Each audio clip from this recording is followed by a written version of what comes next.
안녕하셨습니까? 아자타 사또 왕이 부처님께 출가 사문들이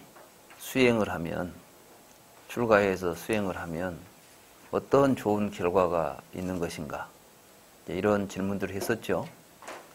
그건 바꾸어 말하면 우리가 불교를 믿고 부처님의 가르침에 따라서 수행을 하면 어떤 좋은 결과가 있는가를 묻는 물음임과 동시에 그 속에는 또 우리가 불교를 믿고 수행한다고 할 때 어떤 것이 바른 수행인가, 다시 말해서 불교 수행은 어떻게 하는 것인가 하는 내용도 동시에 부처님의 답 속에가 들어 있습니다.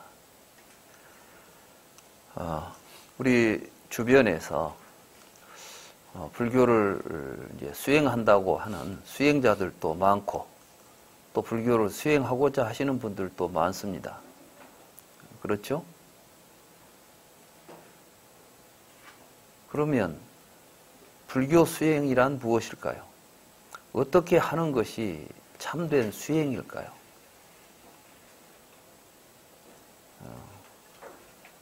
화두를 들고 간화선을 하는 것이 수행이다 이렇게 말하기도 하고 윗바사나가 불교 수행이다 이렇게 말하기도 합니다. 도대체 불교 수행은 무엇을 목적으로 하는 것이고 또 어떻게 하는 것이 바른 수행일까? 그런데 제가 볼 때 우리 주변에 불교를 수행해서 우리가 얻어야 될 깨달음은 이런 것이다. 그 깨달음에 도달하기 위해서는 이러이러한 과정의 수행을 해야 한다. 이렇게 이게 잘 정립된 그런 수행처를 본 적이 없습니다. 대부분 깨달음이 수행의 목적이다. 이렇게 말하는 건 거의 일치하는 것 같습니다. 그렇죠? 깨닫자. 그런데 무엇을 깨닫자는 이야기가 되면 구체적으로 무엇을 깨닫자는 이야기가 잘 드러나지 않고 있는 것 같습니다. 특히 이제 불성을 깨닫자, 견성성불한다. 이런 이야기들이 우리 주변에서 굉장히 이제 많이 이야기되죠. 견성성불. 견성성불이라고 할 때 견성 무엇을 보자는 거죠? 나를 보자고 한다고 해봅시다. 견성이 나를 보는 것일까요? 또 우리 아내가 뭔가 내가 봐야 될 무엇이 아내가 지금 들어있는 것처럼 생각할 수도 있겠습니다. 그런데 명확하지가 않습니다. 그리고 이제 대부분 수행처에 가서 보면 모두 앉아서 열심히 수행을 하는 것 같은데 모르겠어요. 대부분 앉아있는 사람들이 정말 뭘 하고 있는지는 잘 모르겠어요. 나도 지금 여기 앉아있지만 내가 지금 하고 있는 게 제대로 된 수행을 하고 있는 것인지 대부분 이제 이렇게 좀 뭐랄까 애매하게 명확하지 못한 상태에서 열심히 하는 것 같은데 뭔가 좀 성과가 내가 지금 얻은 성과는 무엇인지 내가 지금 얻은 성과가 과연 수행을 통해서 부처님께서 얻으라고 했던 올바른 결과인지 이런 것들이 굉장히 애매하다는 것입니다. 저는 그 근본 이유가 우리가 불교라고 하면서 부처님의 가르침에 의거해서 수행한다고 하면서도 그 수행에 대한 부처님의 말씀을 귀를 기울이지 않고 있고 또 그 말씀을 올바로 이해하지 못하고 있다는 점, 그런 점들 때문에 오늘 우리가 겪고 있는 수행에 여러 가지 문제들이 나타나고 있는 것이 아닌가. 저는 저 나름대로 그런 생각을 하게 됩니다. 그런 의미에서 오늘 우리가 살펴볼 이 경은 굉장히 중요한 의미를 지닙니다. 다시 말해서 우리가 불교를 수행한다는 것은 무엇이고 불교 수행을 통해서 우리는 무엇을 얻게 되는 것인가? 근데 만약에 이제 부처님을 믿고 부처님의 가르침을 믿고 따라서 수행을 해서 얻는 결과가 내가 원하는 결과라면 우리는 그래 나도 그걸 원해. 그러니까 나도 그 수행을 하고 싶어. 이렇게 이제 마음을 일으킬 수가 있겠죠. 올바로 이해해야만. 그런데 보니까 부처님께서 수행을 하면 얻는다는 결론은 내가 원하는 게 아니라고 한다면 우리가 그걸 나도 수행하겠다고 갈 필요가 있겠습니까? 없겠습니까? 그냥 불교니까 부처님 가르침이니까 믿자. 이것은 맹신입니다. 부처님은 우리에게 맹신을 이야기한 게 아니죠. 우리 인생의 주인은 우리들입니다. 우리는 저마다 자기가 원하는 것이 있습니다. 우리는 이 인생을 통해서 내가 정말 내 한 생을 통해서 내가 바라는 내 삶, 내 삶의 내 목적 이것을 우리는 세워야 됩니다. 그리고 그것을 성취할 수 있는 길이 어디에 있는가를 찾는 것이죠. 그런데 그 길을 미리 보여주고 여기에 그 길이 있다고 하는 그런 분들의 가르침을 우리가 보고 목적이 같고 의미가 같다면 우리는 그분의 가르침을 따르지 않을 수 없는 것이죠. 나는 서울에 가고 싶다. 나는 뉴욕에 가고 싶다. 나는 파리에 가고 싶다.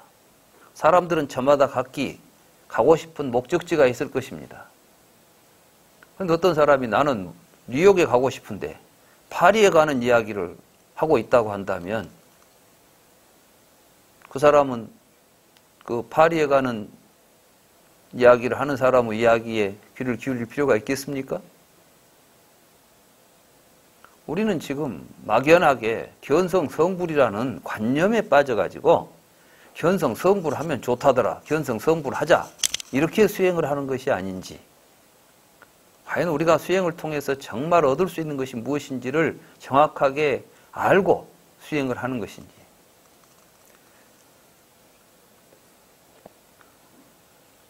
우리 주변에 보면 좋은 세상을 많이 이야기합니다. 죽으면 천당이 있다고도 이야기하죠. 죽어서 천당 가고 싶은 사람은 죽어서 천당 간다고 하는 가르침을 믿어야 됩니다.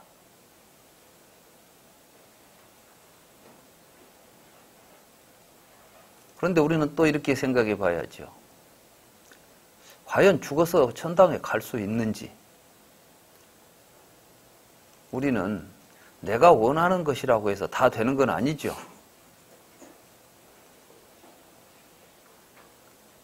근데 마치 종교는 우리가 원하는 건 무엇든지 다 성취시켜줄 것처럼 이야기를 하죠.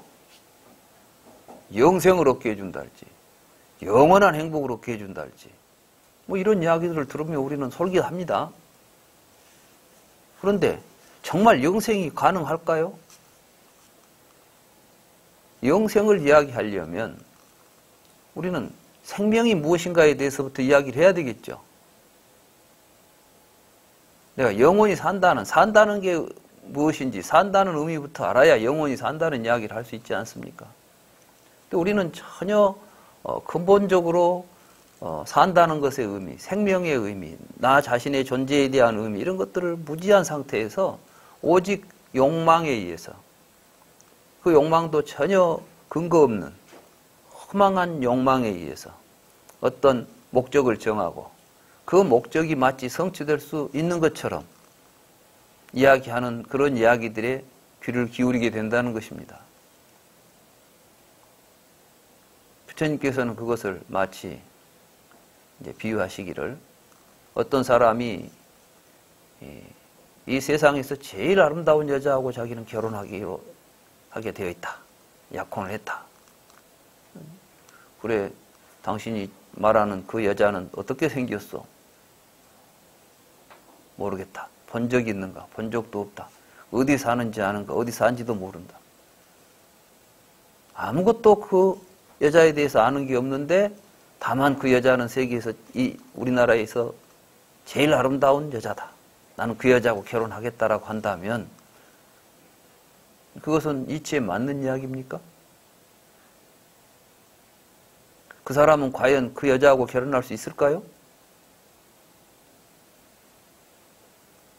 부처님은 지금까지 많은 사람들이 생각해왔던 종교적인 환상, 이런 것들이 진실인가를 물었고, 그러한 모든 것들이 환상이고 거짓이라는 것을 깨닫고, 정말 우리가 살아있는 존재로서 어떻게 하면 이 삶을 진정으로 행복하게 살 수 있는 것인가, 그 가장 현실적이고 실질적인 목적을 우리에게 이야기하고 있는 것입니다. 우리는 이제 이 아자타 사투에게 설하신 이 경을 통해서 그러한 측면들을 살펴보는 시간이 될 수 있을 것이라고 생각을 합니다. 여기 보면 이 아자타 사투가 물었던 질문이 지금 여기에서 보여주라는 것이죠. 그랬죠? 죽은 뒤 이야기하지 말고 지금 여기에서 당장 보여주라는 거예요. 그러니까 그런데 여기서 지금 당장 보여주는 이야기들이 우리가 생각하는 것처럼 이렇게 뭐 뒤의 이야기가 아니라 지금 여기서는 부처님이 하시는 모든 수행은 지금 여기에서 얻을 수 있는 결과물이라고 이야기를 합니다. 그래서 이제 부처님께서 먼저 이 개의 성취에 대해서 이야기하죠. 불교의 가르침의 출발은 사실은 우리가 이제 항상 불교를 이야기할 때 계정의 사막이라고 하지 않습니까? 계율을 잘 지켜가는 것, 계를 성취한다는 것.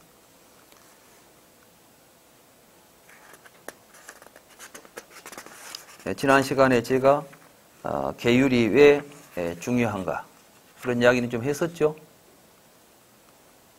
안 했나요? 계에 대한 이야기 안 했습니까? 예. 안 했어요? 예.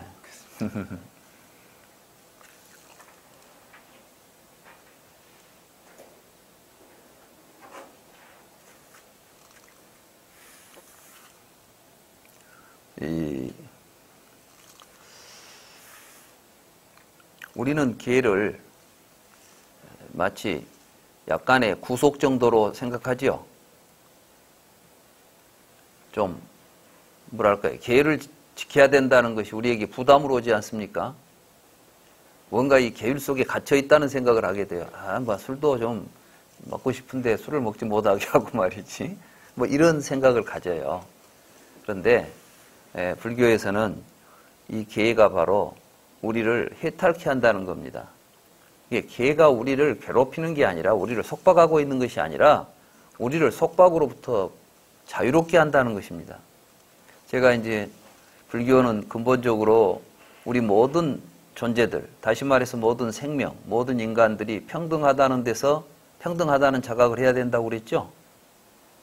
그리고 또 그 평등한 것이 평등성에 기반을 두어야만 우리는 자유로울 수 있다 그랬죠.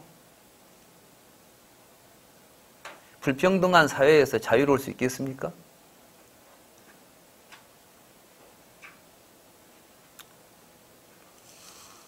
나보다 더 높은 사람들이 나를 내려다보고 있는데 내가 어떻게 내 마음대로 합니까?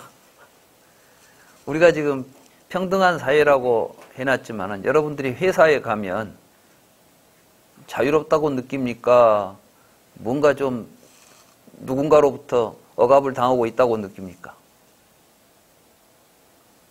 예? 그 억압은 어디에서 오는 겁니까?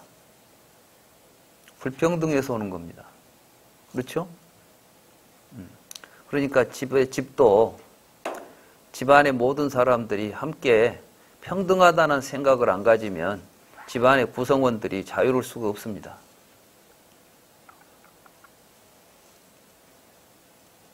눈치 봐야 되잖아요. 그건 불교는 부처님이 깨달은 이 연기의 구조에서 본다면 모든 존재는 평등한 존재이기 때문에 그런 만큼 모두가 자유로운데 이 자유로운 존재가 정말 자유로울 수 있으려면 무엇으로부터 자유로워야 될까요?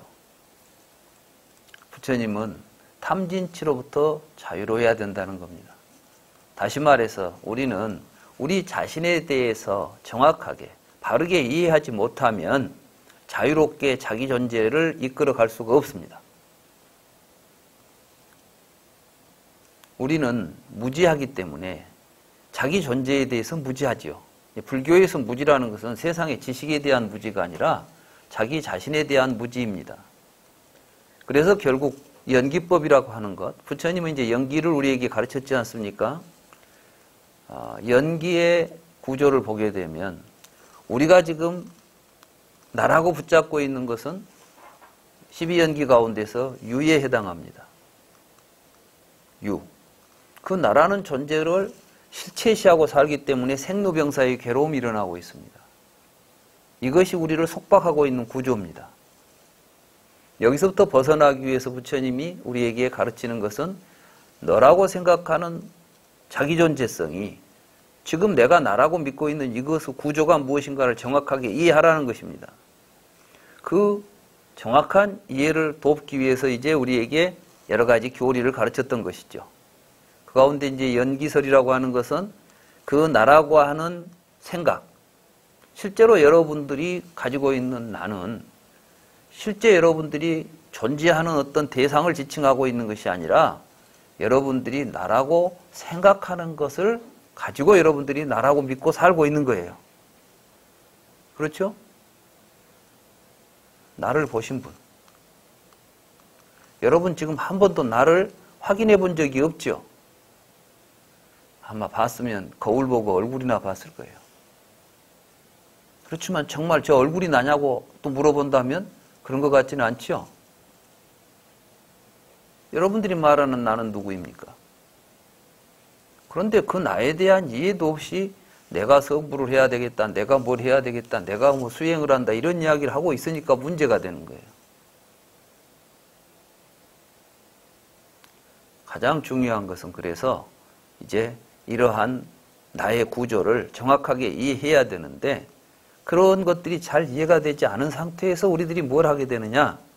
나와 남을 분별하고 나라는 생각, 남이라는 생각들이 부딪히는 가운데 끊임없이 많은 고통을 만들어냅니다.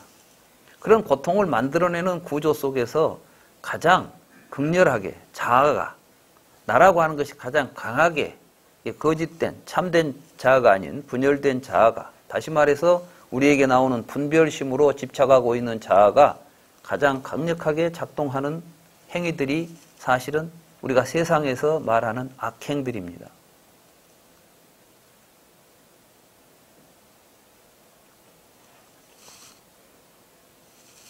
왜 못된 짓을 합니까? 내가 나에게 이익된다고 생각하니까 이제 남에게 못된 짓을 하죠? 그렇지 않아요? 네.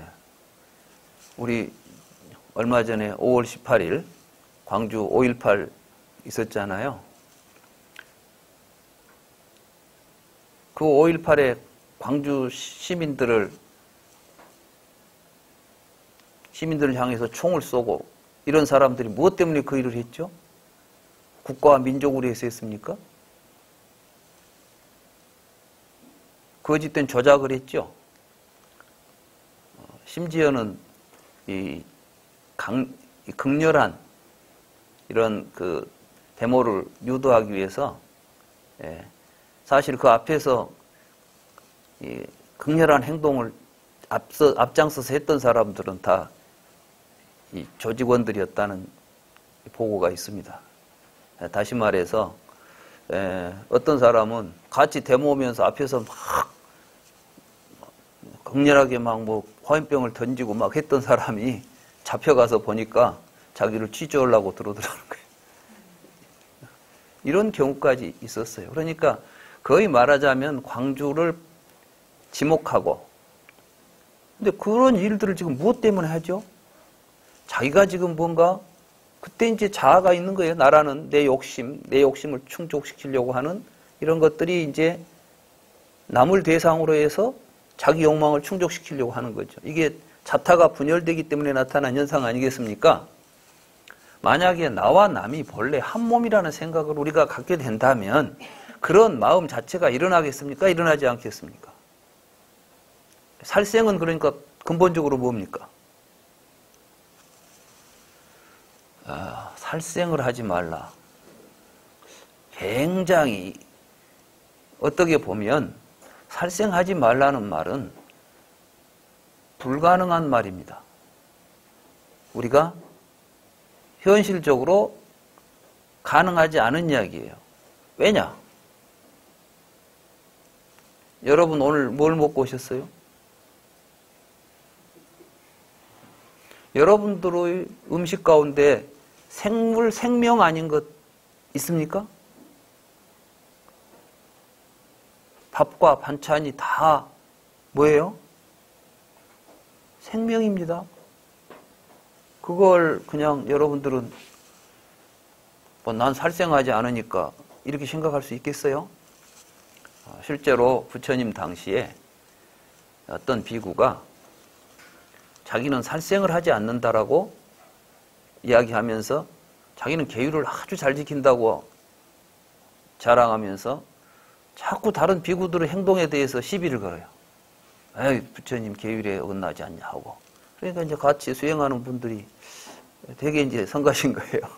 그래서 부처님한테 와가지고, 부처님, 저 비구는 자꾸 저런 이야기를 했었는데 참 성가십니다. 그러니까 그 비구를 불렀습니다. 그래서 그대는 살생을 하지 않는다고 하는데, 그럼 물도 안 마시는가? 그러니까, 예, 저는 물을 마시기는 마시지만은, 혹시 버러지 같은 게 들어있을지 몰라서 채로 걸러가지고 물을 먹습니다. 근데 대 보니까 사실은 또 있더라고요. 율장에 보면 이 채 걸러요. 그래가지고 이제 방생이라는 말 있죠. 방생이라는 말이 어디서 출발하냐면 율장에서는 방생이 뭐냐면 물을 이렇게 이제 걸러 먹는 가운데 뭐가 이렇게 버러지 같은 게 걸려 있잖아요. 그걸 살려주는 걸 방생이라고 하더라고. 그러니까 처음에 이제 이 생명을 존중하는 마음을 가지고 그렇게까지 했다는 것이죠. 근데 자기는 그런 걸 충실히 지키면서 하기 때문에 절대로 살생할 일이 없다고 주장을 합니다. 그때 이제 부처님께서 하신 말씀이 일적수중 84,000충이다 이런 이야기를 해요. 그러니까 한 방울의 물 속에 84,000 벌레가 들어있다. 네가 지금 눈에 보이지 않는다고 하지만 한 방울의 물 속에는 수많은 생명이 들어있고 네가 그 물을 마실 때마다 너는 그 생명을 먹고 살고 있는데 어찌 살생을 하지 않는다고 말할 수 있겠느냐. 그럼 여기서 부처님께서 지금 살생하지 말라는 이야기는 어떤 의미를 지닌 것일까요?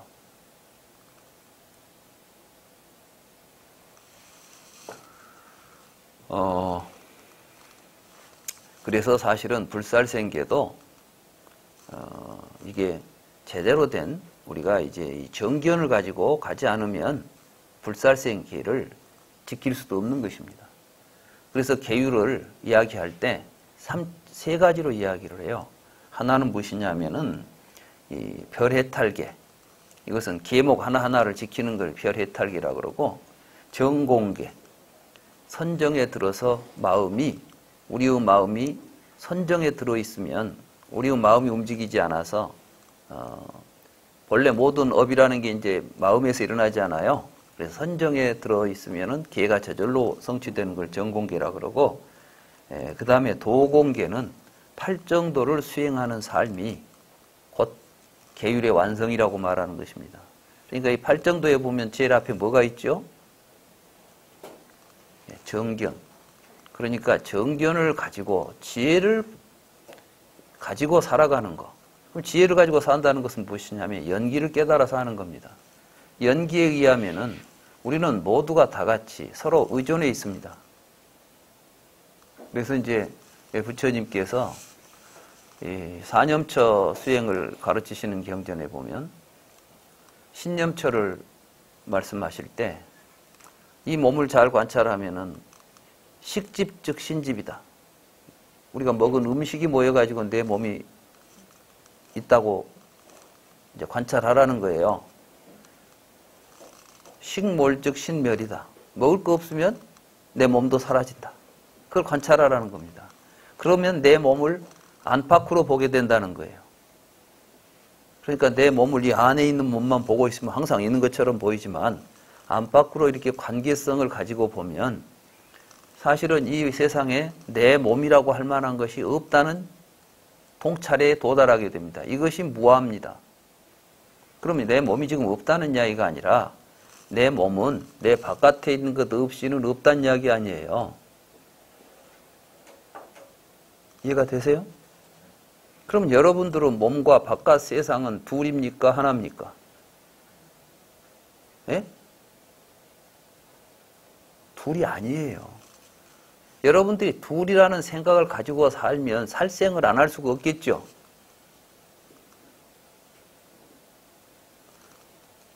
나는 나고 너는 너다는 생각을 가지고 살면 내가 살려고 하면 다른 뭘 먹어야 되지 않겠어요? 살생을 해야만 내가 존재할 수 있죠. 그런데 더 큰 의미에서 보면 그러니까 모든 것들은 서로 먹이가 되어주는 거예요. 이게 이제 이 사상, 이 생각을 사실은 이 천도교, 그러니까 동학 있죠. 동학에서 우리는 모두가 다 서로 먹이다. 나는 네 먹이고 너는 내 먹이에요. 그러니까 서로 먹이가 되는 거예요. 그러니까 우리가 삶이라는 것이 이제는 어떻게 작용해야 되냐면은 나만 먹고 살아야 되겠다고 생각하는 것이 아니라 내가 먹으면서 나는 누구에게 먹혀야 된다는 생각을 하고 사는 거예요. 그러니까 우리는 서로 먹고 먹히는 관계 속에서 사는 겁니다. 그래서 이제 그런 관계로 생명을 바라보는 생물학자들은 생명은 하나다라고 봅니다. 우리가 말하는 생명은 개개의 생명체들로 생명체 속에 들어있는 각자의 생명체가 있는 게 아니라 생명이라고 하는 거대한 그물 속에 우리는 하나로 살고 있다는 거예요. 그러니까 이제 우리의 삶이라는 것은 나의 삶이 곧 타자의 삶과 나의 삶이라는 것이 둘입니까? 하나입니까? 그래서 우리는 끊임없이 타자에 대해서 자비로운 마음을 일으키고 언제든지 나를 희생할 생각을 가지고 살아갈 때 우리는 같이 행복해지고 같이 자유를 줄 수 있다는 이야기를 하는 거예요. 이게 진정한 평등입니다. 그래서 이제 부처님께서는 이제 대승불교에서는 이런 점들을 강조해서 자비를 이야기할 때 동체자비라는 말을 쓰죠. 동체. 동이라는 같을 동자, 몸체자. 그러니까 우리는 모두가 다 한 몸이다라고 생각하는 거죠. 그러니까 우리가 여기서 지금 이렇게 같이 공부하는 여러분들이 우리는 다 같이 한 몸이다. 그래서 우리 각자가 법부님을 상대할 때 나처럼 대하면 돼요.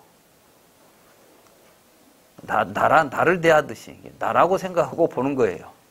여러분들은 배고플 때 밥을 먹죠. 법부님이 배고프다면 밥을 먹도록 해줘야 되겠죠. 평등하게 보는 거예요. 이게 평등하게 보는 거예요. 우리는 근데 평등하게 보는 걸 어떻게 평등하는 걸 평등하다고 보려 하냐면은 나는 나고 너는 넌데 너고 나고 평등하다 하니까 이제부터는 나눠먹기를 하려고 하는 거예요. 여기 빵이 한 조각 있는데 평등하게 먹자 그러면 뭐가 돼? 똑같이 나눠먹기가 되겠죠? 근데 똑같이 나눠집니까? 안 나눠집니까? 세상에 아무리 정밀한 저울을 갖다가 달아도 나누면 편차가 나겠죠? 그래 밤낮 보면 나무떡이 크게 보이는 거야. 나눠놓고 놓으면은 저 사람이 짚고 있는 게 커 보여. 여러분들 못 느꼈어요? 그러니 평등이 되겠어요? 안 되겠어요? 이게 무지에서 비롯되는 자유평등의 문제입니다. 지금 우리가 살고 있는 사회는 이렇게 무지의 상태에서 모든 존재들을 개별화시키고 개인화시키고 그래서 개인주의를 만들어놨죠. 개인들이 다 평등하다고 해놓는데 평등한 개인이 있습니까? 없습니까?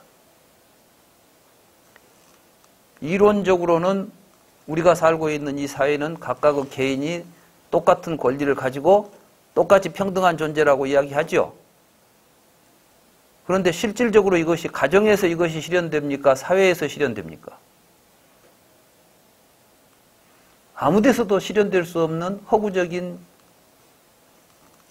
자유고 평등인 것입니다. 자, 빵 한 조각을 놓고 모두 개인들이 나눠 먹으려고 보면 경쟁밖에는 나올 게 없습니다. 그렇죠? 서로 싸워서 내 몫이 차지하려고 할 수밖에 없지 않겠습니까? 근데 우리가 이제 이게 전부 한 몸이라고 생각해 봅시다. 여기 빵이 하나 있습니다. 이 빵을 누가 먹어야 되겠어요? 배고픈 사람이 먹어야 될 거 아닙니까? 그죠? 배부른 사람이 왜 그 빵을 탐냅니까? 그래, 배고프면 먹을 수 있는 빵이라면, 내가 언제든지 배고프면 나도 먹을 수 있는 빵이라면 내 몫이 챙길 필요가 있겠습니까? 없겠습니까?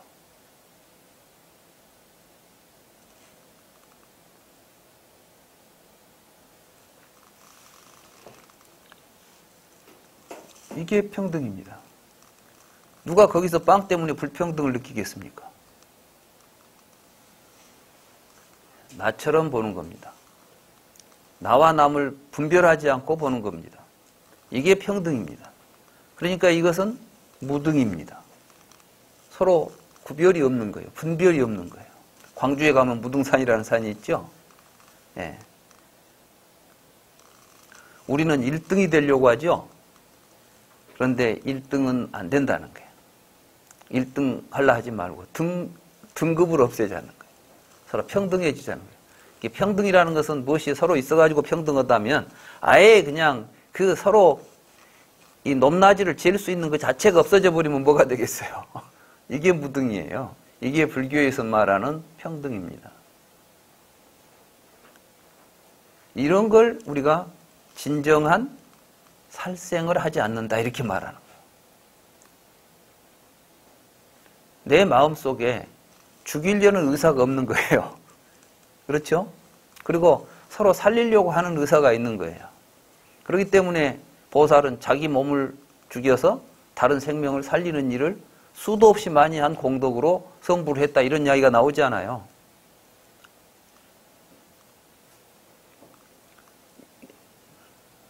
이런 것들을 우리는 이제 계율의 의미 속에서 찾아내야 됩니다.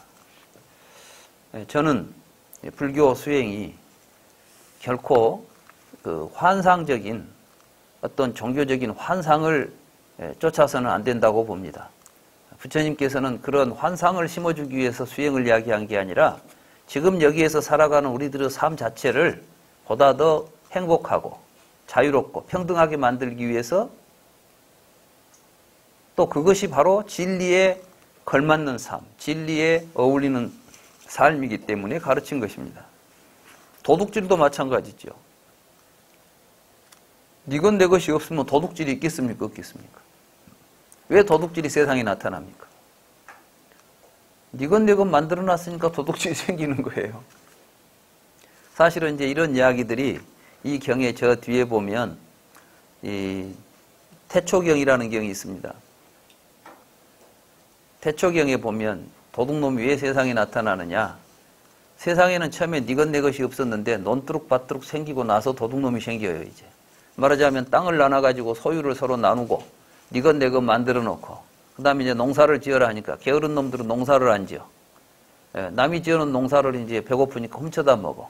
그래 세상에 도둑이 나왔다. 이제 이런 표현들이 나오는데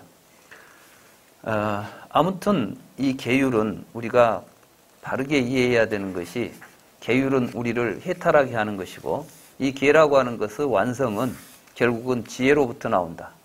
우리가 지혜로운 깨달음을 통해서 계율이 완성된다 이렇게 생각해야 됩니다. 그러니까 계정의 사막이라고 하지만 이 계정의 사막은 서로 떨어져 있는 별개의 것들이 아니다 이렇게 말할 수가 있습니다. 그리고 실질적으로 여러분들이 이제 계율을 잘 지키게 되면 여러분들은 마음이 굉장히 편안해져요.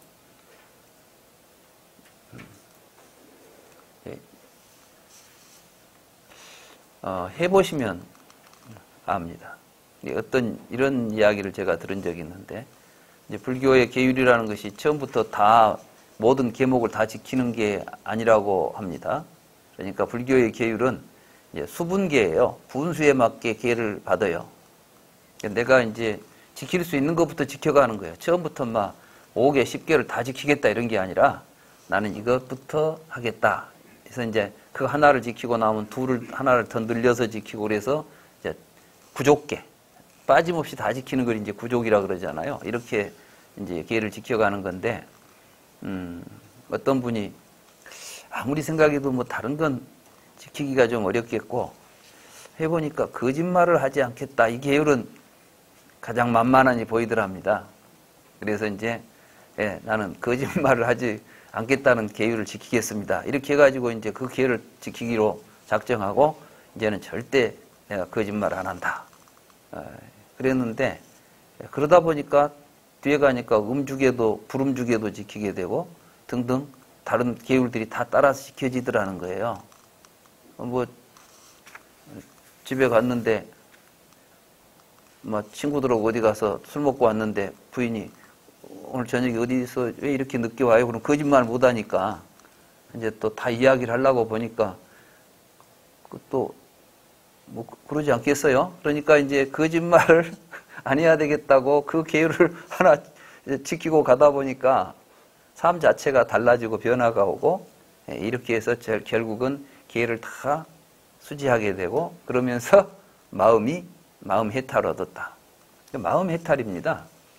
여러분들이 지금 막 술 먹고 싶은데 술 못 먹게 하는 것은, 못 먹어서 불편한 것은 여러분들이 계율의 구속을 당하고 있는 것이 아니라 술한테 구속을 당하고 있는 거예요.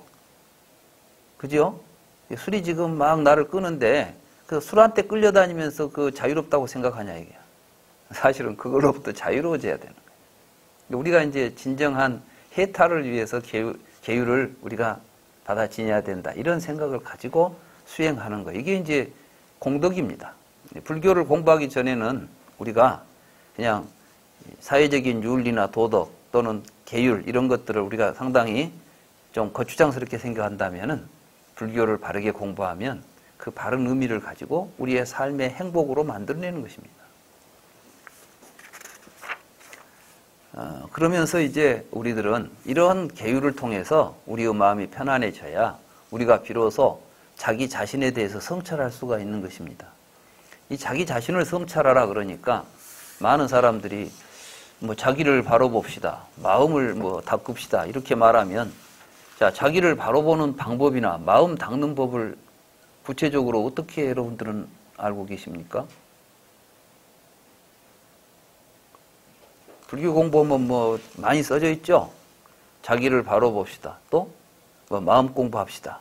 근데 마음 공부를 어디서 출발해야 되겠어요? 마음이 어디가 있어요? 마음이 어디가 있는지를 알아야 마음 공부를 할 거 아닙니까? 마음이 어디가 있는 것 같기는 한데 뭐 찾아보면 마음이 어디 보이지도 않은데 어떻게 마음을 닦습니까? 여러분들은 마음은 보고 듣고 냄새 맡고 맛보고 만지고 생각할 때 나타나요.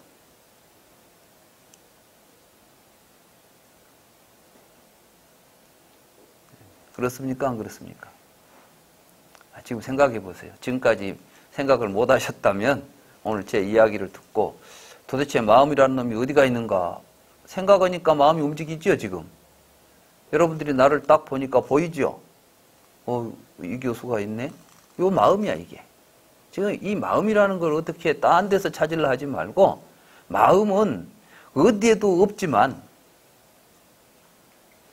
마음이 안에가 있어요? 밖에가 있어요? 없어. 그렇지만 항상 조건이 되면 나타나. 마음이 근데 안 나타납니까? 여러분들 살다 보면 뭐 화나는 마음도 나타나죠?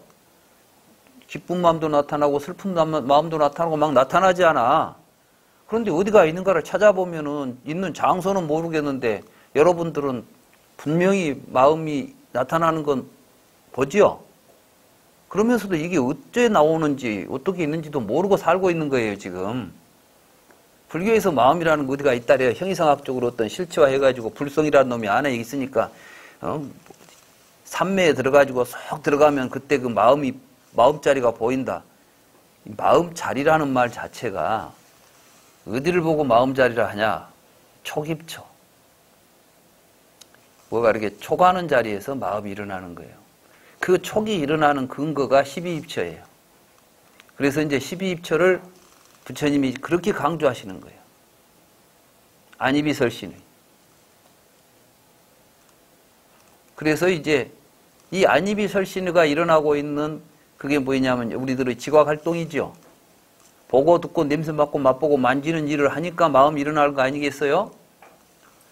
실제로 현대 우리 인지과학에서는 어떤 이야기를 하냐면 마음은 이러한 우리들의 인지활동, 말하자면 보고 듣고 하는 이러한 경험들이 모여가지고 마음을 구성한다 이렇게 돼 있어요. 부처님은 이제 그러한 우리들의 마음이 일어나는 그 근본을 정확하게 이해하시고 지금 이 이야기를 하시는 거예요. 그러니까 사실 유깁처라고 하는 것은 유깁처를 설하시는 경전에 보면 부처님께서 유깁처는 내가 깨달은 법이다 이렇게 말씀하셨어요. 열애가 깨달아서 가르쳐준 법이다 그랬어요. 지금 우리들이 생각하고 있는 눈, 귀, 코 이런 걸 유깁처라고 말하지 않습니다. 그래서 이제 육근을 수호하면 여러분들이 육근이라는 게 뭐예요? 감각활동이죠. 지각활동. 이 지각활동을 할 때에 마음이 일어나요. 그러니까 그때 그 마음이 일어나는 자리를 또 이렇게 통찰해 봐야 돼요. 그 마음을 가지고. 우리는 근데 마치 그러면 이 마음이 일어날 때 보는 마음은 또 어디가 있습니까? 하지만은 항상 이걸 생각하셔야 돼. 보이는 놈이 없으면 보는 놈도 안 일어나요. 무슨 이야기인지 아시겠어요? 우리는 자꾸 보는 놈과 보이는 놈이 따로 있어가지고 보이는 놈을 보는 놈이 본다는 생각을 하죠. 예를 들면 여기에 녹색이 있고 내가 지금 녹색을 보고 있잖아요. 그러니까 보는 놈과 보이는 녹색은 서로 분리되어 있어요. 서로 연결되어 있어요. 여러분들은 생각해. 분리되어 있어. 내가 안 봐도 바깥에 녹색이 있고 녹색이 없어도 보는 놈은 나한테 여기 있는 거야. 이런 생각을 가지고 계시죠? 이게 무지예요. 무명이에요. 이런 생각을 가지고 지금 보고 있는 것이 육입처 가지고 내입처로 외입처를 보면서 살고 있는 중생들의 세계입니다. 이걸 부처님은 세간이라고 불렀어요. 그 세간의 구조를 부처님이 여실하게 깨달아서 우리에게 가르쳐 준 거예요. 이걸 보고 세간해라고 부르는 겁니다. 부처님은 명호 가운데 세간해가 있죠? 세간을 잘 아신 분이라고 했잖아요. 이 세간을 잘 알았다는 말이 보통 이야기가 아니에요, 그냥. 그건 깨달음은 내용이기도 한 것입니다.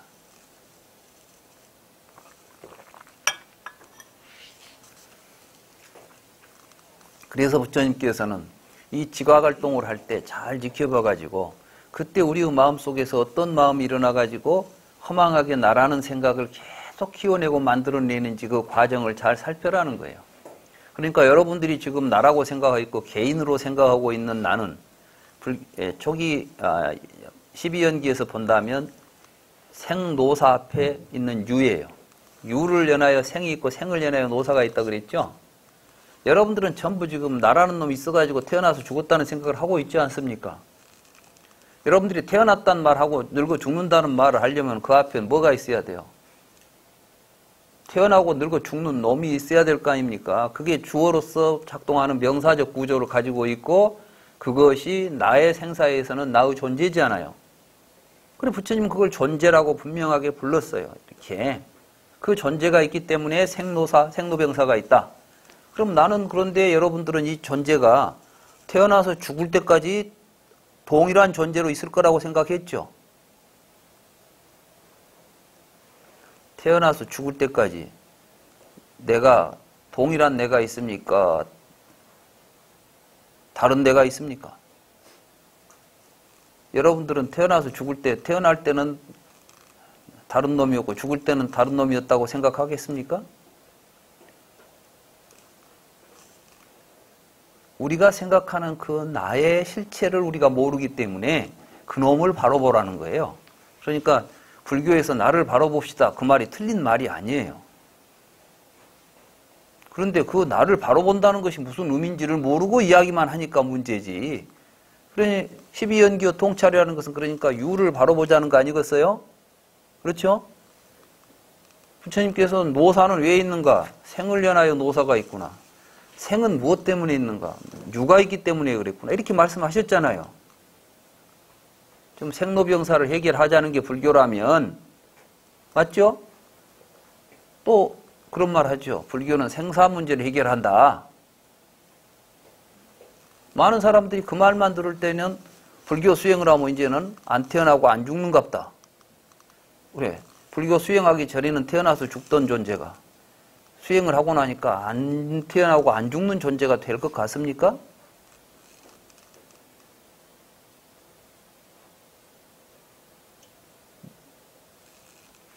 그런 식으로 이해를 해버리면 불교 수행이 자기가 스스로 안 태어나고 안 죽을 존재가 될 때까지 수행을 해야 돼요. 근데 그런 수행이 가능하겠습니까? 부처님도 그렇게는 못했잖아요. 부처님도 태어나가지고 돌아가신 분 아니요. 그러니까 이제는 다시는 그런 말 앞에서 하나 이제 붙여가지고 이번에는 몸을 태어나서 죽지만은 아라한이 된 다음에는 안 태어나고 안 죽는데요. 안 태어나고 안 죽는 것이나 아예 죽어서 없어지는 것이나 뭐가 다르죠? 예? 내세가 없다고 부정하는 단멸론자하고 아라한이 되면 다시 태어나서 죽지 않는다고 하는 그 말하고가 어떤 차이가 있습니까? 나는 그 차이를 모르겠어요. 이제 죽은 다음에는 태어나지도 않고 다시 죽지도 않게 된대. 그게 아라한이래요. 그러면 중생들은 이제 아라한이 못 되면 어떻게 되냐? 또 태어난대. 여러분들은 아예 그냥 죽은 다음에 다시 태어나지도 않고 죽지 않기를 원하겠습니까? 가능하면 좀 다시 한번 태어나고 싶습니까? 내 생각에는 아라한보다는 아라한 안 되는 게 낫겠어. 응? 아라한 돼가지고 다시는 태어나도 않고 죽도 않게 된다면 죽어서 다음 세상이 없어져 버리는 거나 뭐가 단멸론과 뭐가 다르냐 이거예요. 지금 우리는 아주 불교 이해도 굉장히 지금 왜곡돼 가지고 그걸 위해서 수행을 하고 있으니 제대로 된 수행이 가능하겠는가? 지금 여기에서 부처님이 그런 말씀이 나오고 있는가를 보자 이거예요. 부처님은 끊임없이 이런 걸 통해서 지각활동을 할 때 우리들의 마음속에 일어나는 생각들을 잘 살펴가지고 그것들이 나를 괴롭히고 고통스럽게 만드는 것들은 더 이상 일어나지 않도록 막고 나를 행복하고 즐겁게 해주는 생각들을 키워가자. 이런 식의 지금 공부를 하자는 거 아니에요. 어떤 분들은 저하고 같이 공부하는 사람들은 수행이 없다는 거예요. 사실 우리가 수행처가 없습니다. 밤낮 강실에 앉아서 책만 보고 있잖아요. 그러니까 이제 이 수행을 좀 해야 되는데 이 교수는 수행자가 아니니까 뭐 딴 데서 이제 수행은 또 딴 데서 해야 될 것처럼 생각을 합니다. 그렇습니다. 제가 뭐 아직 저는 수행자로 자처해 본 적도 없고 남달리 뭐 수행해 본 적도 없습니다만은 그러나 저는 내가 수행을 않고 살았다는 생각은 하지 않습니다. 특별히 내가 수행을 하고 살다고는 생각 않지만은 나는 내 일상적인 삶 속에서 부처님의 가르침대로 나를 통찰하는 일을 끊임없이 해왔고 난 지금도 항상 여러분들과 이야기하고 만나고 하면서도 끊임없이 나 자신에 대해서 통찰하고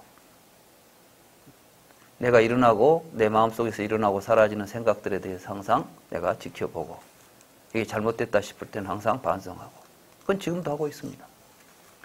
저는 뭐 완성된 수행자라고는 할 수 없지만 저는 끊임없이 제가 알고 배우고 또 제가 지금까지 이러한 책을 번역하고 하면서 공부하면서 다른 사람과 다른 생각을 가지고 번역할 수 있었던 것도 부처님의 가르침을 그런 식으로 받아들여서 사유한 결과 보니까 그렇더라. 내가 느끼고 내가 본 대로 경을 번역한 것입니다. 그렇기 때문에 다른 분들의 번역과는 다를 것입니다. 그렇죠?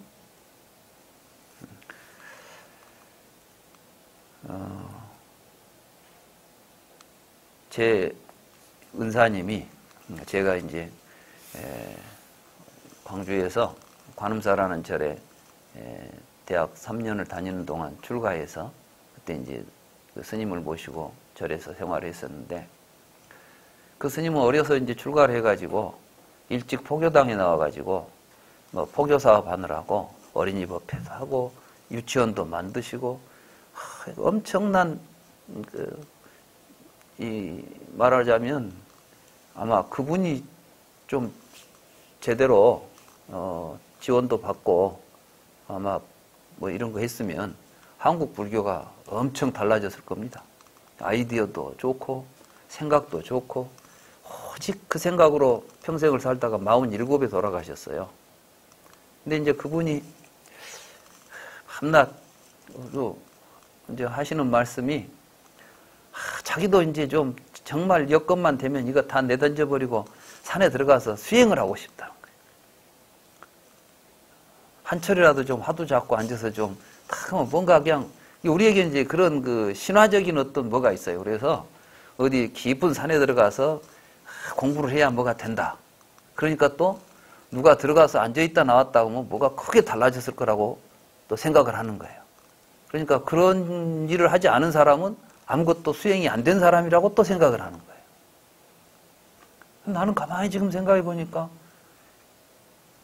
그렇게 간절히 뭔가 부처님 가르침을 실현하려고 하고 하면서 끊임없이 전념했던 그 스님이야말로 그 어떤 분보다도 수행이 깊은 분이라고 지금 생각해 보니까 그런 생각이 들어요.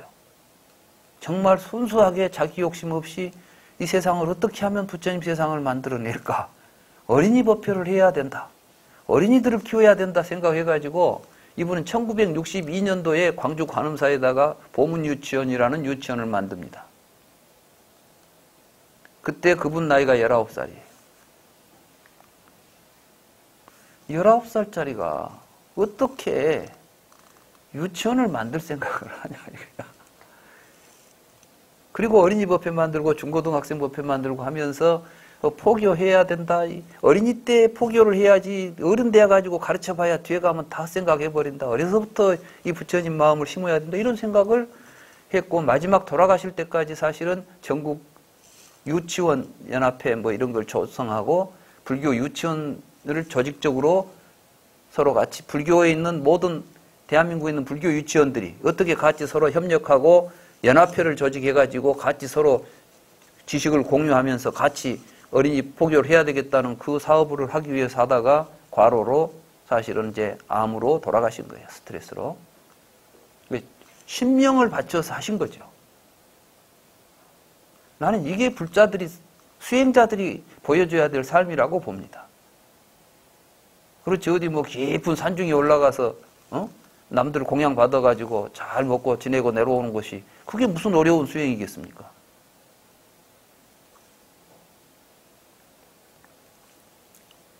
저는 이제 그래서, 깊은 산중에 있는 스님들보다는 정말 우리가 살고 있는 이 삶의 현장에서 함께 부딪혀가면서 그 속에서 항상 자신을 성찰하고 이 사회를 만들어 가려고 하는 이런 스님들이 나는 더 큰 스님이고 훌륭한 수행자라고 보는 것입니다. 그래서 우리 불자들이, 저는 이제 우리 불국원이나 앞으로 우리 근본불교 연구의 수행은 바로 그러한 수행들을 더 소중하게 여기고 또 그것을 우리가 점검하기 위해서 잠시 모여서 같이 또 집중 수련도 하고 또 조용한 시간을 갖는 것을 내가 부정하는 건 아니로되 그것이 더 훌륭한 수행이고 꼭 그것을 해야만 수행이라고 하는 이름을 수행이라고 하는 이름이 따로 붙어있는 수행을 할 그걸 우리가 지향해서는 안 되겠다. 사실 여러분들이 여기 와서 오늘 여기 오시는 것만 해도 엄청난 수행입니다. 어떤 분은 동해에서도 오셨고 어떤 분은 인천에서도 오셨고 어떤 분은 저쪽 어디 뭐 경기도 어디서도 오셨고 각 곳곳에서 오셨습니다. 오늘 얼마나 날씨도 좋고 우리들의 마음을 지금 우리가 밖에서 유혹합니까? 아까 오면서 보니까 막 차들이 이제 놀러 나가니라고 오는데 도로가 복잡해서 아주 애를 먹었습니다. 그럴 때 그런 것들을 전부 끊고 여기 와서 부처님 법을 공부하겠다고 오고 있는 이 마음이 그 산중에 앉아있는 마음하고 뭐가 다릅니까? 우리는 불교 수행을 어디서 합니까? 산속에서 합니까? 자기 마음속에서 해야 되겠습니까? 그래서 저는 감히 여러분들에게 누가 여러분들한테 수행을 하지 않는다고 한다면 그것에 대해서 조금 더 부끄러워하지 마십시오. 여러분 스스로도 우리는 누구보다도 진실한 수행을 하고 있다. 우리는 부처님의 가르침에 의해서 우리의 마음을 잘 살펴가고 있다. 그러면 그곳은 어디나 훌륭한 수행처다.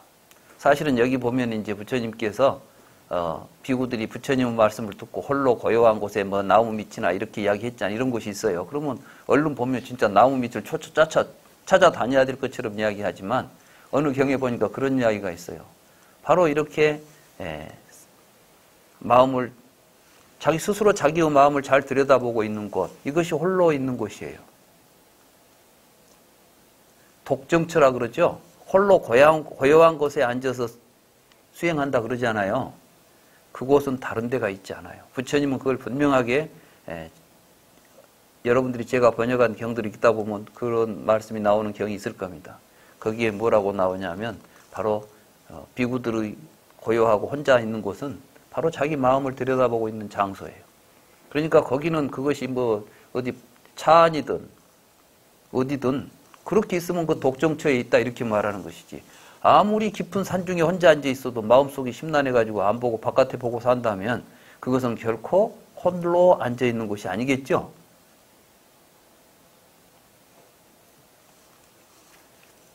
그래서 이제 부처님께서는 우리들에게 지각, 감각 활동을, 지각 활동을 잘 지키면 뭐가 일어나냐 하면 사띠, 주의 집중이 이제 집중이 되죠. 아까 제가 몸과 마음의 긴장을 풀고 호흡에 집중을 해보세요 그랬죠. 호흡에 집중을 하고 숨을 들이쉬고 내쉬면 전에는 보지 못했던 숨이 들어올 때 나갈 때가 알아차려지죠. 이게 이제 알아차림입니다. 쌈바잖아. 근데 그것만 알아차려지는 것이 아니라 몸의 움직임도 알아차려지고 이제 그 상태에 집중해 있으면은 그걸 통해서 우리 몸에 일어나는 느낌들도 알아차려지게 돼요.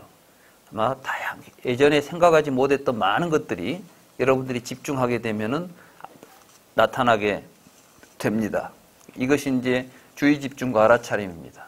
근데 이런 알아차림이 처음에 막 생길 때도 여러분들이 그걸 공부를 부처님의 가르침에 의지하지 않고 있으면은 뭐가 막 복잡한 것이 일어나고 생기는 것만 보이지 다음에 어떻게 할지를 모르죠.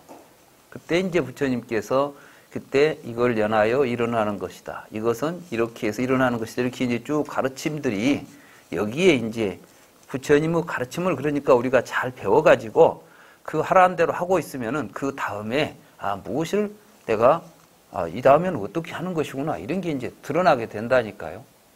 그래서 부처님이 이제 지도자인 거예요. 지도자라는 건 뭐냐면 인도자. 말하자면 가이드죠.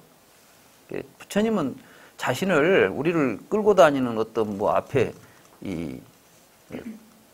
우리를 다스리는 사람 또는 우리 앞에서 우리를 끌고 다니는 사람 이런 생각을 하지 않으신 분입니다.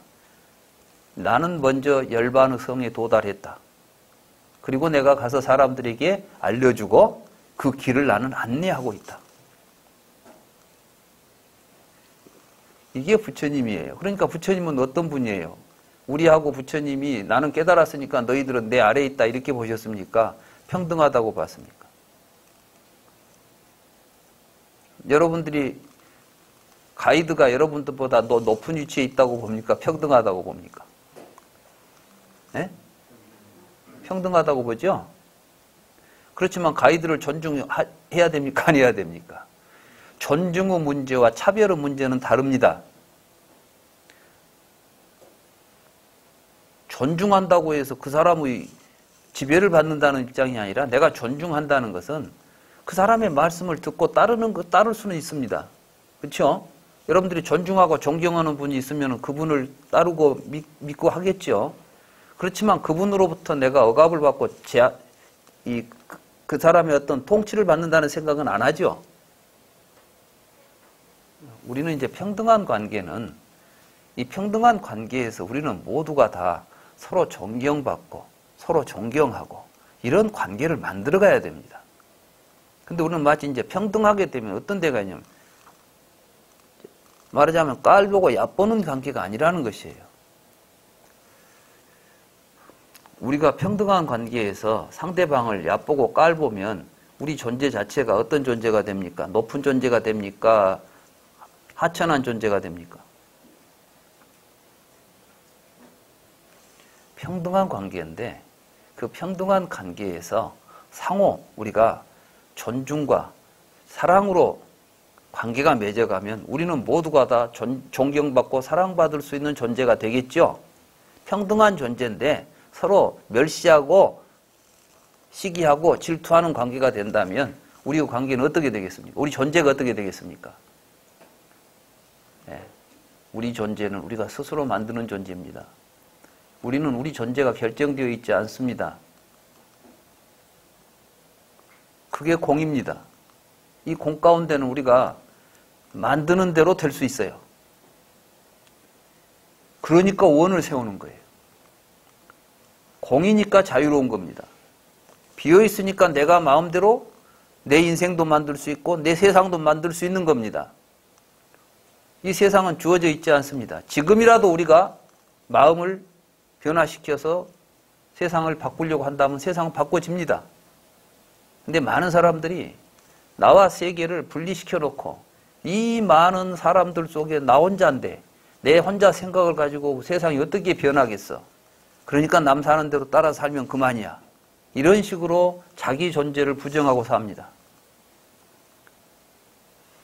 그러나 실제로 우리는 나 혼자가 아니라 나라고 하는 나의 한 삶이 온 사회와 온 우주와 연결되어 있기 때문에 하나가 움직이면 같이 움직일 수 있는 것입니다.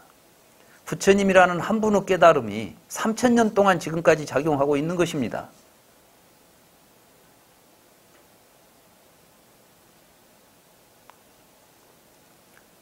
그렇습니다. 하나의 불꽃이 대륙을 불태운다고 모택동이 했답니다. 모택동이 공산주의 운동을 하는데 아주 조그마한 처음에 공산당이 중국에서 공산당이 지금 처음 공산당 운동을 할 때 그 초창기에는 장개석 군대한테 밀려가지고 정말 미미한 존재였어요. 그러나 모택동이는 그 속에서 지금은 비록 작지만 이 불씨를 키워가면 이 대륙이 이 생각으로 불탈 수 있다는 그런 가능성을 가지고 했고 현실화됐지 않습니까? 우리 각자가 가지고 있는 생각들을 절대 무시하지 마십시오. 그게 바로 이 우주를 만들어내고 이 세상을 만들어내는 원동력입니다. 이것이 없으면 아무것도 안 되는 것이죠. 그래서 저는 이제 여기서 같이 공부하는 여러분들이 그냥 여기 왔다 갔다 하는 하나의 개인이 되기를 바라지 마시고 이런 원들을 하나로 모아서 이것들이 큰 불꽃이 돼가지고 온 세상을 부처님의 가르침으로 꽃피울 수 있는 그러한 원들을 세워가는 것. 또 그렇게 하도록 가르치고 있는 것이 부처님 가르침입니다. 그래서 부처님이 그 자신이 피운 하나의 그 불씨를 세상에 불지르러 다니라고 45년 동안을 그렇게 길거리를 헤맸던 거예요. 부처님이 무엇 때문에 그렇게 45년 동안을 돌아다니면서 길거리에서 생을 마감했겠습니까? 우리는 그 부처님의 마음을 잘 읽어내야 됩니다. 그리고 이러한 가르침 속에 이런 것들이 다 깃들어 있다는 것을 우리가 인식을 해야 되겠습니다. 그래서 이제 부처님께서는 이렇게 지의 집중과 알아차림을 하고 살아가는 가운데 이런 주의 집중과 알아차림을 하게 되면 지족하는 삶이 저절로 나옵니다. 우리가 왜 만족을 못하느냐? 바깥을 바라보니까 자꾸 만족을 못해요. 나는 지금 뭐 보리밥 먹고 있는데 옆에서 쌀밥 먹고 있으면 만족이 됩니까? 안 되죠. 그런데 내가 보리밥을 먹든 뭐든 내가 밥을 먹으면서 이 음식이 들어와서 내 몸을 살찌우구나 하고 보고 있으면 뭐 불만이 있어요, 없어요? 그래요. 우리는 남 보고 살 게 없어요. 남이야 무엇을 하든, 그 사람이 무엇을 입든 무엇을 가졌든 그 사람이 뭘 가졌어도 결국 내가 지금 우리가 사는 이 삶하고 크게 다르지 않습니다. 한번 잘 생각해 보세요. 자, 왕우장상이든 거부장자든 평생을 살다 가면서 그 사람이 먹고 쓴 것이 여러분들하고 뭔 차이가 있겠습니까? 좀 비싼 게 먹었을지 모르지만은 내가 보니까 요즘 보니까 이 비싼 게 별로 몸에는 안 좋은 것들이더라고요. 누가 그런 이야기를 했어요. 이 건강하게 살려면 어떻게 살아야 되냐 그러니까 거친 음식을 먹으라고 그랬더만. 그러니까 막 그 섬유질 많은 거, 막 시래기국, 막 이런 거, 예, 그리고 좀 밥도 그 곱디고 온 쌀밥보다는 막 잡곡밥 이렇게 거친 걸 먹어야 건강에 좋답니다. 맞죠? 또 많이 걸어야 건강이 좋답니다. 그러니까 가만히 보니까 건강에 좋은 삶이라는 것은 별로 그렇게 뭐 꼭 돈이 많이 드는 것 같지도 않고 어렵지도 않아요. 근데 우리는 자꾸 진짜 좋은 것은 놓쳐버리고 헛된 욕망 때문에 허망한 것들을 쫓아다니니까 고통이 일어나는 거예요. 그걸 한마디로 말한다면 지족할 줄을 모르는 거죠. 그렇죠? 그래서 이제 우리는 우리 삶에 일단 수행하는 사람들은 지족할 줄 알아야 됩니다. 지족하는 가운데 감사의 마음도 나옵니다. 조그마한 것도 만족을 하게 되면은 이런 걸 나한테 내가 지금 이런 걸 먹고 있을 수 있는 것이 얼마나 다행스러운 일인가. 감사의 마음이 우러나야 되잖아요.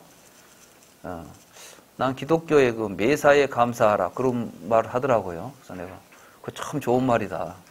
정말 우리는 범사에 감사하라. 우리 일상적인 삶 속에 사실 감사하지 않을 수가 없죠.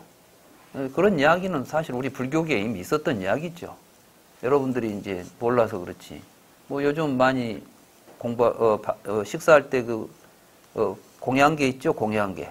보면은 이제 공양계라는 게 이제 개공다소 양필해처 총기덕행 정결운공 정사양약 위호형고 위성도 뭉수차시 이렇게 이제 우리가 오관계라고 해서 하잖아요. 그게 뭐냐 하면은 내가 지금 이 음식을 앞에 놓고 이것도 수행이에요. 그러니까 관이라고 돼 있잖아요. 오관계. 이 관이라는 게 전부 관법 수행입니다. 그러니까 이제 아까 보면 어쨌죠? 뭐 갈 때는 알아차린다고 했잖아요. 사실은 밥 먹을 때도 알아차리라는 거예요. 뭘? 그냥 입에 들어가고 나온 걸 알아차리는 것도 알아차리는 것이지만은 다시 이 밥을 보고 개공다소 양필했죠. 이 음식을 딱 보니까 이 음식을 내가 먹을 만한 일을 하고 먹냐 아니면은 내가 지금까지 살아오면서 지금 공덕하고 이 음식이 내 앞에 오기까지 공덕을 한번 살펴보자. 또 이렇게 거기다 주의 집중을 하면 그게 또 보이는 거예요. 이게 알아차려지는 거죠. 이렇게 해서 이제 개공 다소, 공의 많고 적음을 계산해 봐라. 양필해처. 이 식량이 음식이 여기까지 오기까지를 양이라는 것은 또 헤아려 봐라. 계산해 보라는 말이에요. 그러면 촌기덕행 정결운공. 자기 자신의 공덕은 아주 적고 그래서 이 음식을 받을 만한 자격이 없다는 것을 알게 될 것이다. 사실 우리가 지금 좋은 옷 입고 좋은 밥 먹고 살지만 가만히 생각해 봅시다. 내가 과연 이 음식을 먹을 자격이 충분히 있어서 먹는지. 근데 이제 부처님 이 공양계의 의미에서 보면 전적으로 내 공덕은 부족하고 그래서 먹을 자격은 없다는 거예요. 그러니까 이 먹을 자격도 없는 사람이 이 음식을 받았으니 얼마나 감사할 일이요. 그러죠? 그러니까 이제 이 음식 하나 먹으면서도 이 음식이 이렇게 올 때까지 여기에 공덕을 써서 농부님들이 흘리신 땀, 또 이런 것들을 여기까지 내가 음식이 되도록 여러 가지 공덕을 생각하면 감사의 마음을 가지고 그 음식을 먹으면서 어떤 생각을 해야 되느냐? 정사양약, 유효형고. 정사양약. 내가 자격은 없지만 이 음식을 약으로 삼고 먹어야 되겠다. 그래서 이 음식을 몸이 마르는데 안 먹으면 몸이 마르니까 이 몸을 마르게 하지 않는 좋은 약으로 생각하고 먹고 나서는 이제 못 지은 공덕을 좀 지어야 되겠죠. 그러니까 이제 외상 갚아야죠. 그래서 이제 정사양약 위해 홍고 위성도업 응수차식 도업을 성취하기 위하여 그러니까 이제 올바른 부처님의 가르침을 내가 성취하기 위하여 이 음식을 먹습니다. 이렇게 하잖아요. 그 얼마나 멋진 말이에요. 저는 그래서 이제 우리 이런 공양계도 우리 불자들은 이제 그 의미를 정말 깊이 새기면서 음식을 먹기 전에 좀 관찰을 하고 이걸 먹으면 좋겠다. 그래서 그걸 이제 또 번역해 놓은 말이 한 방울의 물에도 천지은혜가 담겨 있고 하나로 곡식에도 만인의 노고가 들어 있습니다. 이 음식으로 주림을 달래고 사회 대중을 위하여 봉사하겠습니다. 뭐 이런 이제 공양계들 요즘 번역해 놨죠. 그 공양계 번역이 사실은 이제 오광계라고 하는 아까 말씀드린 이제 그 개성을 번역한 겁니다. 조금만 우리가 생각해 보면 그런 것들을 우리가 이제 지족하는 삶. 그래서 비구는 바루와 의발. 그러니까 이제 보통 우리가 스님들의 재산을 말할 때는 바루와 옷이라 그러잖아요. 자, 스님들이 입고 다니는 법복하고 그 다음에 이 바루 이것만 있으면 지족을 하고 이제 거기에 그것에 의존해서 새처럼 자유롭게 살아라. 이게 이제 부처님의 말씀이에요. 그러면 새처럼 자유롭게 뭐 하라? 온 세상을 돌아다니면서 부처님 법을 널리 펴는데 지족하는 삶을 가지고 가는 게 중요한 수행이다. 그 이야기를 하고 있는 겁니다. 그러니까 사실은 이제 출가 수행자의 수행 가운데 아주 중요한 수행 하나가 뭐예요? 세상에 다니면서 많은 사람들에게 불법을 전하는 것은 이건 출가자의 아주 매우 중요한 나는 의무라고 봅니다. 또 여기서 보면은 어디를 가르더라도 법복과 바루를 지니고 다닌다. 이게 이제 비구들은 이렇게 지족하는 삶. 이것도 출가의 공덕 중에 매우 중요한 공덕이라는 겁니다. 그런 가운데 이제 주의 집중을 이런 삶 속에서 주의 집중을 이제 주의 집중이 뭐냐면 사띠지요, 사띠 사념처 수행입니다.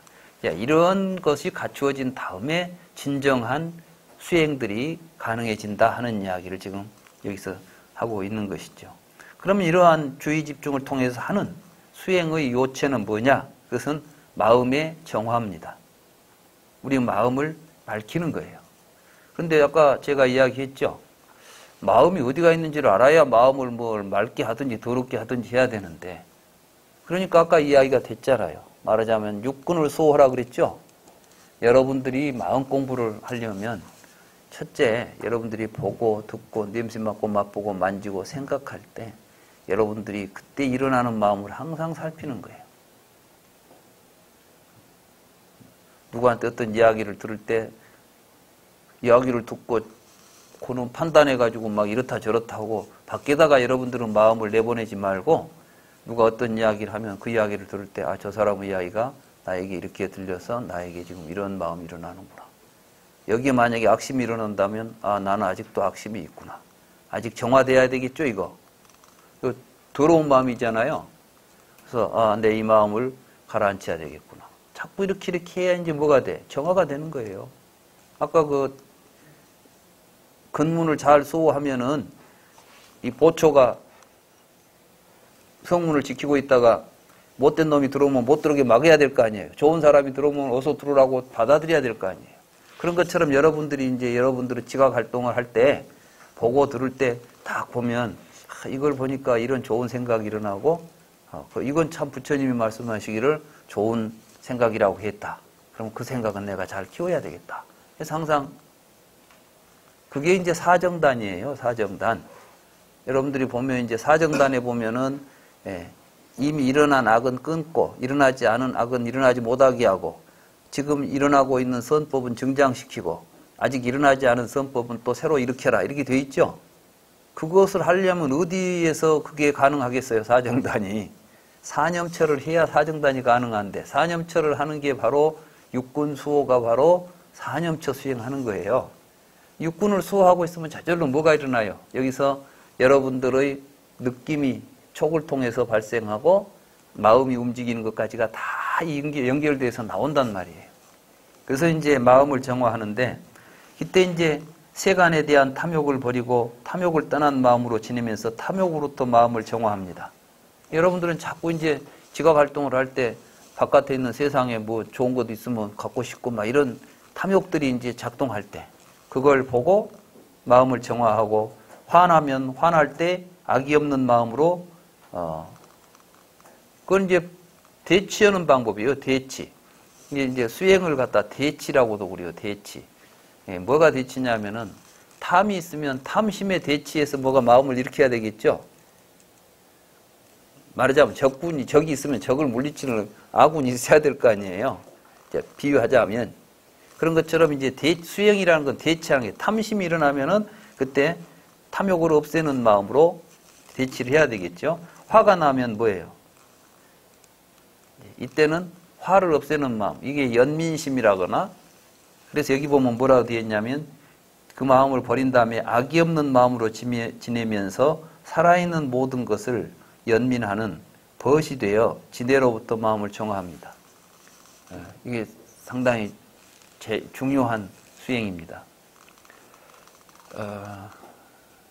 우리들에게 그 적개심, 여러분들이 이제 화가 나는 건 상대방을 지금 적으로 보는 거예요. 그죠?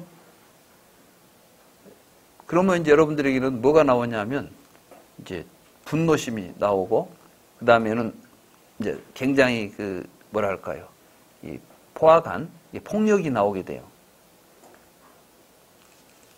근데 우리 마음이라는 게 참 묘합니다. 상대방을 적이라고 생각하면 굉장히 하는 짓이 다 미워요. 근데 친구라고 생각하면 다 용납해. 뭐 친구인데 뭐. 그러니까 사실은 이제 이 부처님 말씀 가운데 불청우라는 말이 있어요. 청하지 않는 벗이 된다. 누가 나를 친구로 벗으로 청하지 않아도 우리는 모든 사람들을 벗으로 생각하라는 거예요. 그 사람에 대해서.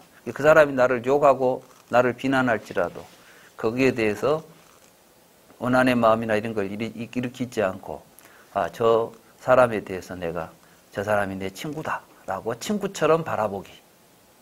그렇게 되면 이제 분심이나 원심이 사라져서 연민심이 이제 나오죠. 어째 저 친구는 저렇게 자꾸 못된 짓을 해가지고 악업을 쌓아가지고 저것 때문에 고통을 받을까?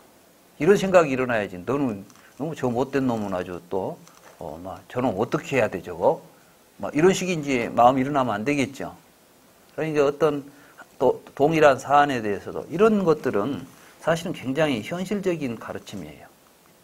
그래서 이제 우리 주변에 모든 사람들을 연민하는 벗이 되어 가지고 그 사람을 이제 그 사람을 해치고 막 화를 내고 이런 그 마음으로부터 우리가 마음을 정화해야 되겠다. 혼침과 수면을 버리고 혼침과 수면이 없이 지내면서 밝은 생각으로 알아차려 혼침과 수면으로부터 마음을 정화합니다. 이 혼침과 수면이 좀 오해가 되는데, 수면을 특히 우리 저녁에 잠자는 것으로 생각해요.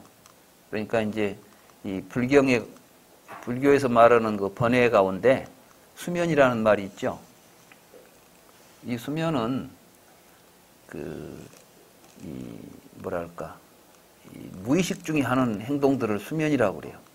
여러분들이 이제 저녁에 잠에 들어버리면 아무 의식이 없죠. 근데 사실은 여러분들의 이 생활의 대부분이 그냥 무의식적으로 해요. 자기가 한지도 몰라. 여러분들이 잠자고 나오면 뭐 한지도 모르잖아. 근데 여러분들이 뭔 일 하고 나서 내가 언제 그랬어 이런 일 이야기 하지 않아요. 분명히 했어요. 워낙 몸에 있고 습관화되고 그래서 여러분들이 지금 여기 오면서도 내가 어떻게 걸어왔는지 뭐 생각하고 왔는지도 모르고 그냥 온다면 이게 이제 수면이에요. 혼침은 그야말로 이제 혼미한 상태에 빠지는 거고, 수면이라는 것은 멍하니 그냥 아무 의식 없이 행하는 것을 말해요. 그래서 그 혼침으로부터 벗어나는 것을 이제 각성이라고 그러죠. 깨어난다. 그래서 여러분들이 이제 알아차림이 일어나는 건 뭐예요? 혼침으로부터 벗어나는 거예요. 근데 마치 이제 수면을 뭐 우리 주변에서 그러니까 이제 엉떠당떠 하는 수행들을 막 해요. 수마를 없앤다 그래가지고 잠을 안 자겠다 해가지고 막 잠을 안 자는데 사실은 우리 인체는 잠을 자야 돼요. 잠을 안 자면 죽어요. 또 이 잠이 부족하면 환청, 환상, 환각들이 일어납니다. 그건 생리적으로 그렇게 돼 있어요. 부처님이 잠 안 자지 말라는 이야기를 한 적이 없어. 부처님도 항상 주무시고 일어나셨다는 이야기를 하죠. 그러나 부처님이 수면에 빠져 있다는 이야기는 안 하는 거예요. 무슨 이야기인지 아시겠죠? 그러니까 이제 수행하면서 막 나는 수마를 이겨내니라고 막 안 잘라고 막 했다 그러는데 그건 좀 단어에서 비롯되는 오해라고 보시면 돼요. 그리고 진정한 수행은 잠 잘 자는 겁니다. 잠을 잘 자야 수행도 잘할 수가 있어요. 제가 어디 보니까 잠자는 동안에 뇌세포가 다 이렇게 재생이 된대요. 그러니까 우리가 이제 일상생활을 하면 뇌가 계속 활동을 하잖아요. 그럼 많은 뇌세포들이 죽는답니다. 왜냐하면 우리 몸이 뭔 활동을 하면 세포들이 결국은 희생을 하면서 새로운 세포가 보충이 되는 거예요. 그런데 그 보충이 되고 치료가 되는 시간이 잠자는 시간이랍니다. 그러니까 얘들 공부할 때 뭐 잠 안 자고 공부하는 애들 그거 다 실패해요. 뒤에 가면 정신이 이상해져. 잠을 잘 자야 돼. 그리고 잠을 잘 자야 공부를 잘해요.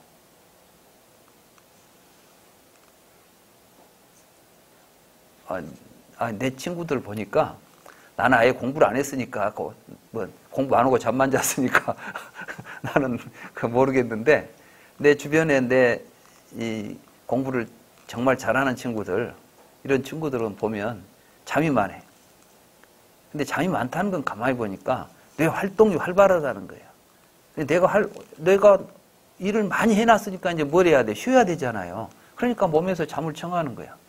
근데 그걸 못 자게 하면 되겠어요. 회복을 시간을 줘야지. 그러니까 수행은 잠 안 자고 한다 이런 생각하지 마시고 불교 수행은 항상 몸과 마음을 가장 행복한 상태에서 가는 거예요. 쾌락을 즐기라는 이야기가 아니라 몸과 마음이 가볍고 행복감을 느낄 수 있도록. 그래서 경안이라고 그럽니다. 경안. 몸이 가벼워야 돼. 잠 안 자면 몸이 가벼워요, 무거워요? 그럼 수행 잘못한 거야. 몸이 가벼워야 되고 그 다음에 마음은 편안해야 돼. 이게 마음이 편안하고 몸이 가볍게 이렇게 수행하는 겁니다. 우리 이제 공부하시는 분들은 항상 그런 상태를 유지하도록 힘을 써야 되겠습니다. 도거라는 것은 무엇이냐면은 이제 마음이 이렇게 자꾸 이게 도거 후회. 도거라는 것은 마음이 안정되지 못하고 좀 이런 것들이에요. 우리 이제 후회, 차분하게 지내면서 내적으로 고요해진 마음으로 도거와 후회로부터 마음을 정화합니다. 의심을 버리고 의심을 벗어나 선법에 대하여 의심 없이 지내면서 의심으로부터 마음을 정화합니다. 이런 것을 보고 이제 5가지 번뇌다 그래서 이제 덮개다. 우리의 마음을 딱 덮고 있는 이 번뇌들이 있어요. 이걸 이제 오개라고 그러죠. 이런 오개를 이제 그러니까 마음을 꽉 덮고 있는 이 덮개가 있으니까 어떻게 해야 돼요? 걷어내야 되겠죠? 그래서 이제 이 오개를 벗어내는데 이걸 여기서 이제 비유하면은 이 탐욕은 이제 빚쟁이에 비유하고 탐욕을 버리게 되면은 이제 사업을 해가지고 성공해가지고 빚으로 사업을 해가지고 성공을 해서 이제 그 빚으로부터 벗어나는 것에 비유하고 뭐 이렇게 이제 5가지 비유들이 쭉 나옵니다. 그러나 그것은 뭐 하나의 비유이기 때문에 여러분들이 잘 읽어보시면은 충분히 이해할 수 있을 것이고 이렇게 해서 이제 불교 수행이 깊어져서 5개를 벗어나게 되면 이요가 불선법이다 그래요. 이런 생각들로부터 벗어났을 때 여러분들이 불선법이 바로 이 5계를 말하는 거예요. 이런 것들로부터 벗어나게 되면 여러분들이 이제 초선을 얻었다 이렇게 말하는 겁니다. 그래서 이제 초선, 2선, 3선, 4선의 수행에 대한 이야기는 좀 쉬었다 하기로 하고, 아무튼 부처님께서 말씀하신 수행은 이렇게 우리 지금 현실적인 삶 속에서 내 삶이 일어나고 마음이 일어나고 있는 자리를 정확하게 알고 그 자리를 항상 지켜보면서 사는 일상적인 삶 속에서의 수행이지 특별히 어디 수행처에 가야 되는 수행이 아니라는 사실을 항상 명심하시기 바랍니다. 잠시 쉬었다가 또 공부를 이어가도록 하겠습니다.